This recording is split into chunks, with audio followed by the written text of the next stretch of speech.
मुनव्वर का शो भावेश मदान जीतेंगे?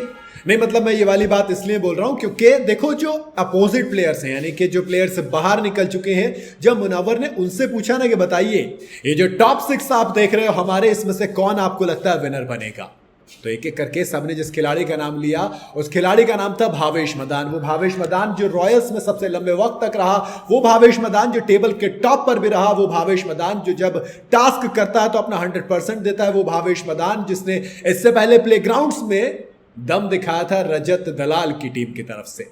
जी हां, दरअसल हुआ क्या है भाई, अब द सोसाइटी जो मुनव्वर का शो है अपने फाइनल फेज की तरफ बढ़ गया है, यानी फिनाले 3 फेज में होगा, फेज 1, फेज 2, फेज 3, और फिनाले का फेज 1 कंप्लीट हो चुका है जिसके अंदर मिल गए हैं टॉप 6। जी हां, वो जो चैलेंज था मैंने दूसरी वीडियो में बता दिया है, उस चैलेंज में आजमा सबसे पहले जीती, दूसरे नंबर पर बादल आए, बादल के बाद भावेश आए, 3 ये हो गए, देन उसके बाद आमिर थे, फिर नूरीन थी और फिर मन्नत, तो ये 6 बने हमारे टॉप 6। अब टॉप 6 के बाद क्या होता है, टॉप 6 के बाद खुशी और विश्वजीत बाहर हो गए थे, और बाहर होने के बाद मुनव्वर ने उन तमाम लोगों को बुलाया जो कि एक्चुअल में टॉप 10 में से बाहर निकले, जैसे अनुष्का बाहर हो गई थी, फिर उसके बाद आपको याद होगा गार्गी थी, देन उसके बाद आपको खुशी का याद होगा, खुशी मतलब आरोही थी, फिर और ये थे विश्वजीत। अब इन चारों से इन 4-5 लोगों से कहा, प्रतीक भी थे उनमें, तो 6 के 6 लोगों से कहा कि बताइए जरा आप किसको विनर के तौर पर देख रहे हैं। विश्वजीत की भावेश से बनती नहीं थी, लड़ाई खूब रही है, लेकिन उन्हें फिर भी पता था कि भाई बने ना बने मामला जो भी हो, लेकिन दमदार लड़का यही नजर आ रहा है, तो फिर दाव लगाया किस पर, भावेश पे। आरोही से पूछा, आरोही खुराना बताइए कौन जीतेगा, आरोही ने नाम लिया भावेश। फिर खुशी से पूछा तो खुशी ने कहा आजमत या भावेश में से एक। मुनव्वर ने कहा ये दोगलापन मत दिखाओ, कोई एक नाम पकड़ो, ऐसा नहीं है कि दोनों हाथों में लड्डू लोगे।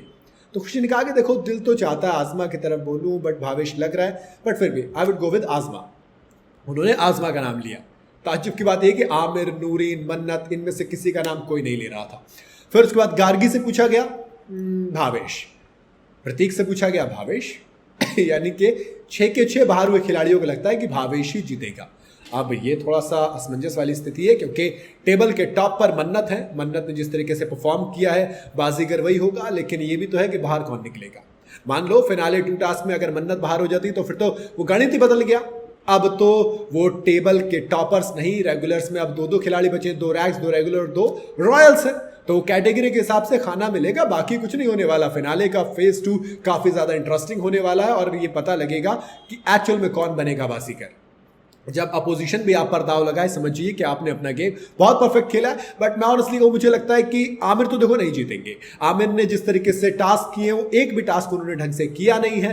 आजमा आप कुछ भी कहिए, आजमा थोड़ा सा बेहतर खेलती है, आमिर से तो बहुत बेहतर, मन्नत से भी उम्मीद है, लेकिन मुझे ऐसा लगता है कि नूरीन कहीं बीच में बाजी ना मार जाए। भावेश, मन्नत और नूरीन मेरे हिसाब से इसमें से है, बाकी देखो होने को कुछ भी हो सकता है। बादल भी जीत सकते हैं जिस तरीके से सेकंड आए थे, आजमा उस टास्क में फर्स्ट आई थी, देन आमिर भी थे, तो देखते हैं क्या होता है। बाकी आप कौन से खिलाड़ी पर दाव लगाना चाहेंगे, क्या लगता है कौन बनेगा सोसाइटी सीजन 1 का विनर, कमेंट के अंदर जरूर बताइएगा। वीडियो अगर आपको पसंद आई हो तो इसे लाइक और शेयर जरूर करें और जाते जाते चैनल को फॉलो और सब्सक्राइब जरूर करते जाइएगा।